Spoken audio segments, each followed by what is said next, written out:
This is the Enjoyer Podcast. I'm your host, James Dixon. Right now, we're doing a special segment called Enjoyer at the Olympics. This is the first Olympian I've ever had a chance to speak to. It's a blessing. My guest today is Abby Tamer. Abby is a Michigan enjoyer. She is an Olympian. She's representing America on our field hockey team in Paris. Abby, thank you so much for taking the time today. Thanks for having me. I appreciate it. Yeah, we'll get you started with an easy one, Abby. What do you enjoy about Michigan?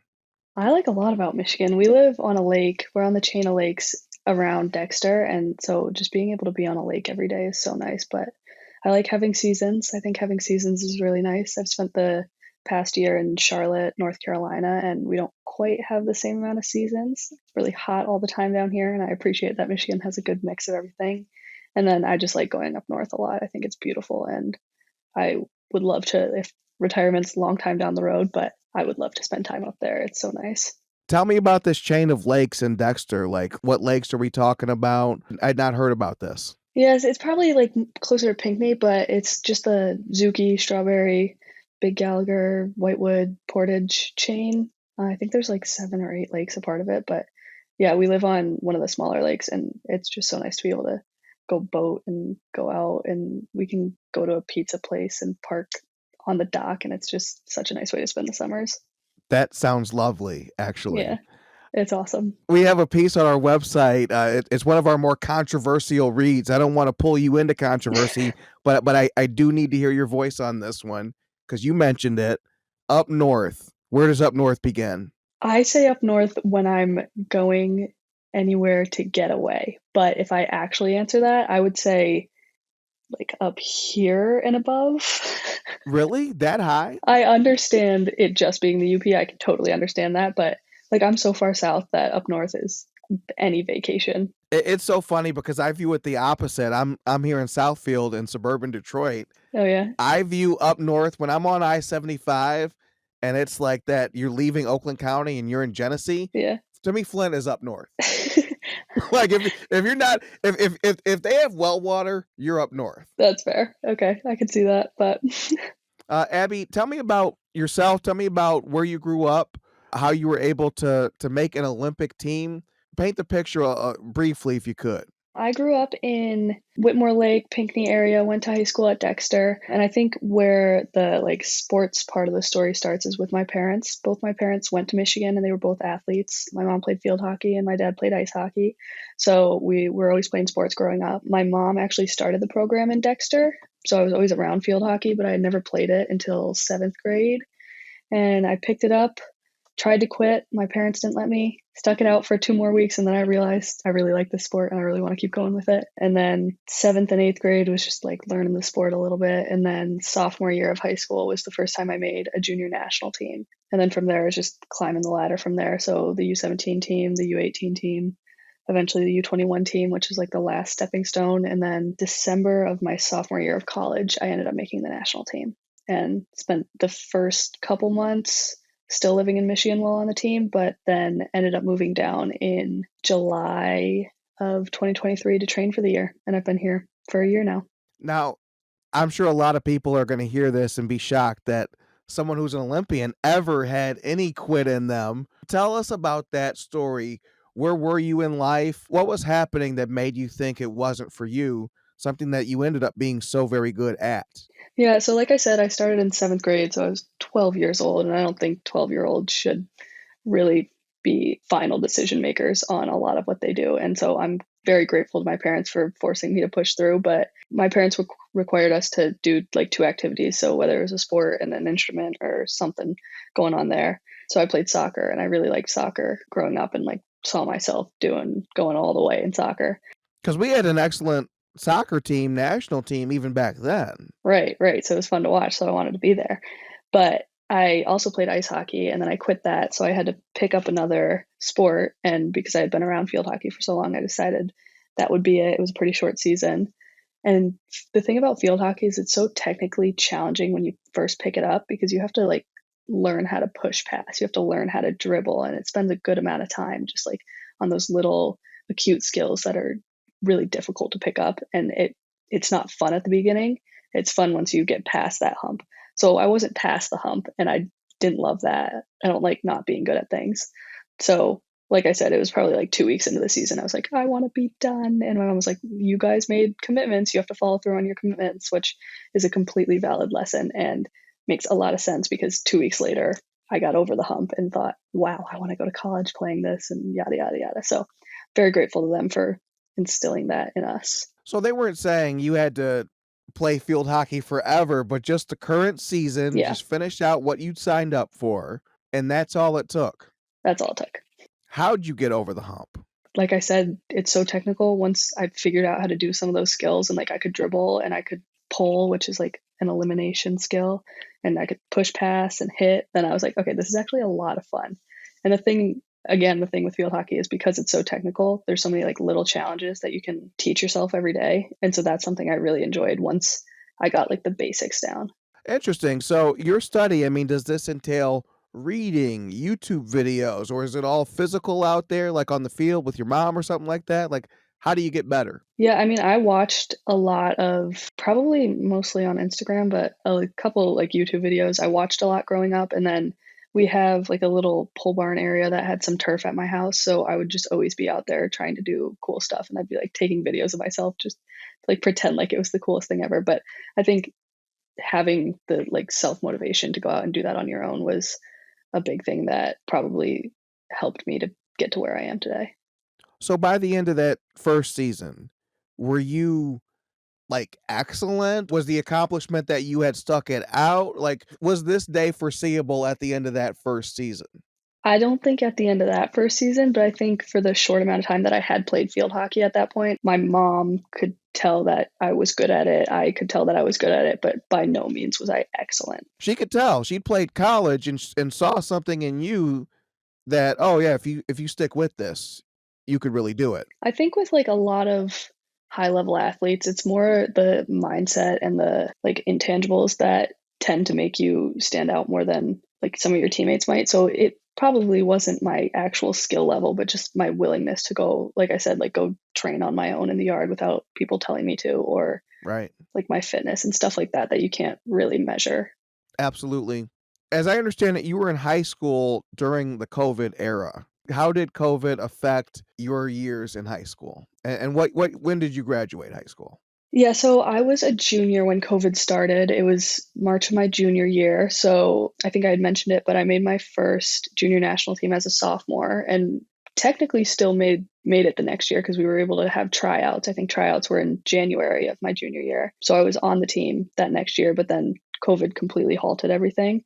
So we weren't training. We were doing like some Zooms every once a month or something, but there's absolutely no training, which honestly wasn't the worst thing. I think it's so important for athletes to take breaks. And I think during that time, I got the longest like physical break that I had ever had, and definitely the longest field hockey break. So, Ever will have. right. Yeah, it's not going to get that way again. But like I said, it was good for the break. But to a certain point, it got to be a bit much to where like we weren't training for 6 months at a time. And then we got back senior year and we weren't told when our season was going to start, we were even going to get a season. So we were going to practice day in and day out with no prospects of games on the horizon. And then all of a sudden it was like, okay, you're good to go ahead.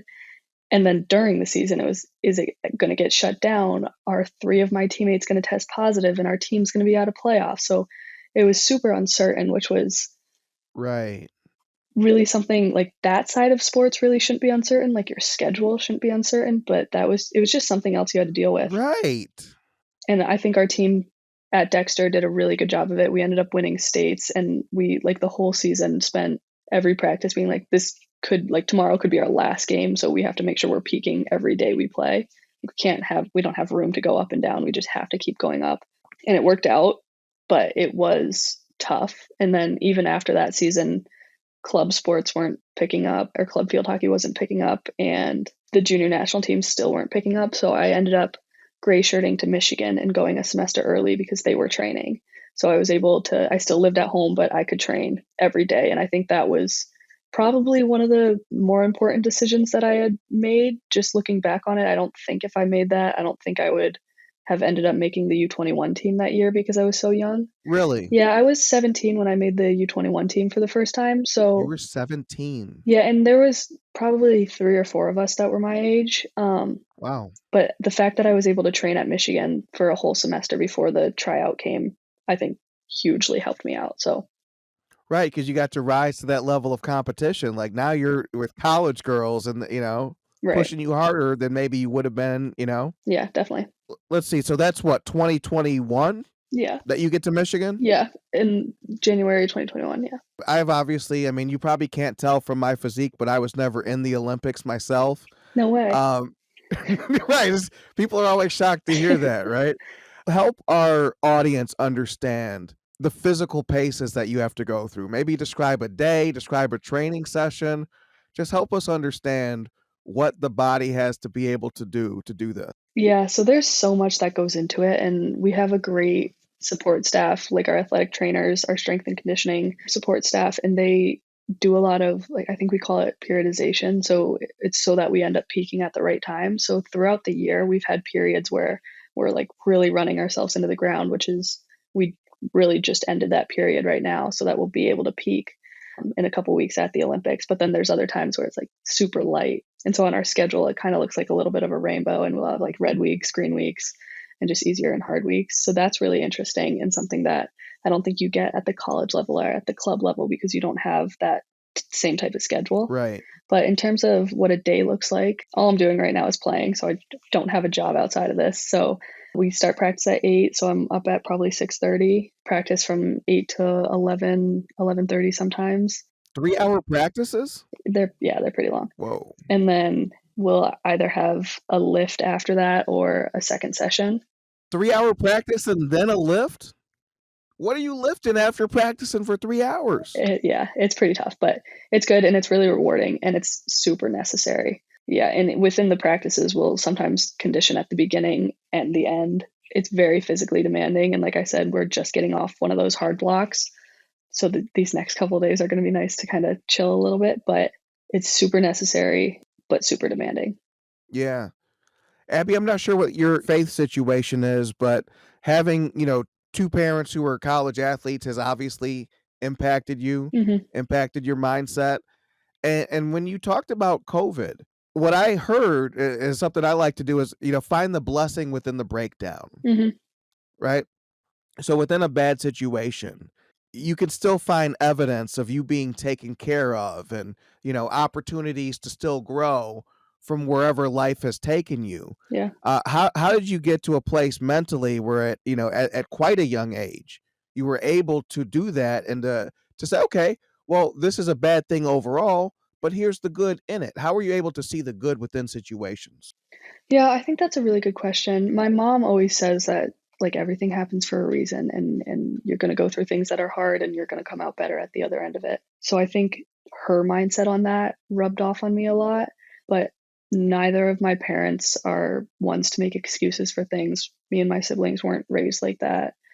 So not being in that mindset during all of that, I think was really positive because we were able to like we all got jobs at like the grocery store and spent our days being productive, which I think was just one thing that gave us something to do during a time where there really wasn't much to do. But like I said, my mom says everything happens for a reason. And looking back on it, I actually think COVID worked out pretty well for me, despite the fact that it obviously was not anything that anyone wanted to go through in the moment. Right. But yeah, I completely agree with you. Yeah. Paris is coming up. Hmm. You're going to be in Paris. What are your thoughts on representing America? What are your thoughts on what the team's going to be able to do? Yeah, so I mean, I'll start from when we qualified for field hockey. There's 12 teams that go to the tournament. We were ranked, I think, 17th or 18th in the world going into this year. So we really realistically should not have qualified based on our ranking. Right, you were on the outside looking in at one point. 100%. So I think we really want to show everyone all the hard work that we've put in and all the dedication that it will pay off. So I think that's something that our team like kind of have a little bit of a chip on our shoulder in that sense. So I'm really excited for our team to go out and show everyone what we're made of. But in terms of like being able to wear USA on my jersey on the biggest stage in sports. I think that's something that I've dreamed of even before I picked up field hockey, just watching the Olympics. It's such a special feeling. And every time you walk out on the field and you're singing the anthem and you have so much support back home, it's a very special feeling. And I feel blessed to be able to go through that as often as I am. It sounds like you all are almost on playoff mode to have gotten from kind of 17th, 18th. It's like I compare it to like the NBA playoff standings, right? Mm-hmm. When you're like the 12th team and there's only 8 who make it, you got a motor toward the end of the season. How did that jump come about? Like I mentioned, I said it, we have worked so hard this year and we've been so dedicated, and our team culture has really propelled us more than I think any of our like individual skill or individual talent. Our team has put in so much effort into our culture. So I think that was one of the main things that helped us get through the qualifier. And during the qualifier, we, I think, knocked out 2 or 3 teams that were ranked ahead of us. So that was like such a testament to the work we had put in over the past year. And those situations, it's like do or die. So you don't really have room to not go for it. Someday the Olympics will end. You'll return back home. What does life look like when you're back in Michigan? I'm going back to school. So I will take about a week and a half off, and me and my dad are going to go up north. So That's it? not that far. Yeah. I mean, season starts right away. So I'll actually miss a good bit of preseason. Hmm. But then I'll be back at Michigan, and I have 2 seasons left at Michigan. So after those 2 seasons, I'll probably be back in Charlotte, and those are the next couple years. Back in Charlotte for the next round of the Olympics. That's the plan. What does your mom think about this? If she played in college and was able to start the program, I'm not sure of the exact history, but I'm thinking this opportunity might not have existed in her time. What does she think of being, seeing you be able to do it? Yeah, I mean, she loves it. We travel a lot to play. We go to Europe a lot. We go to South America a lot. She's always coming down or coming across and watching, and she takes it all in. And we're able to talk about it on a more detailed level than I think some parents could, because they don't have the same relationship with the sport. But yeah, she loves it. And both my parents have been super supportive, and they always tell me how proud they are of me. And they're just great to have in my corner. So You and your mom play opposite teams. Let's say it's like the thing to, who gets the ball at the start, right? Who wins? I'd have to say me. I would hope it would be me at this point. She was good, but I think she would also say that. I mean, she wasn't Olympics, right? I mean, she was good. She was Yeah. a college player, right?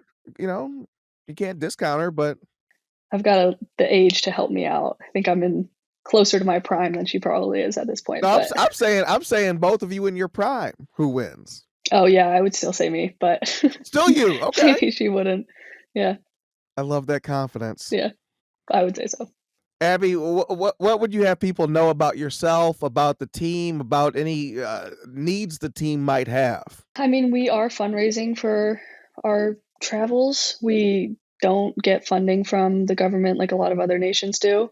So we have a fundraiser, and we've been doing raffles, and we're selling jerseys. You're saying this is not government funded. Not government funded. Nope. Did they at least give you the shirt? They gave me the shirt. I mean, not the government, but right, the team. yeah. Yeah. Holy cow. Yeah. So that's a little piece that I don't think people think about, and I wish the athletes didn't have to think about, but it is a reality for a lot of Olympic athletes. It's not nearly the same stage as something like the NFL or NBA or something like that. Right. And a lot of athletes have to get second jobs, second, third jobs just to make ends meet. So I remember when Miles Amin wrestled in the Olympics a few years ago, and he was selling those Team Amin hats. yeah, and the shirts. And yeah, and it's just like, man, like you can't have a job doing this stuff. Yeah.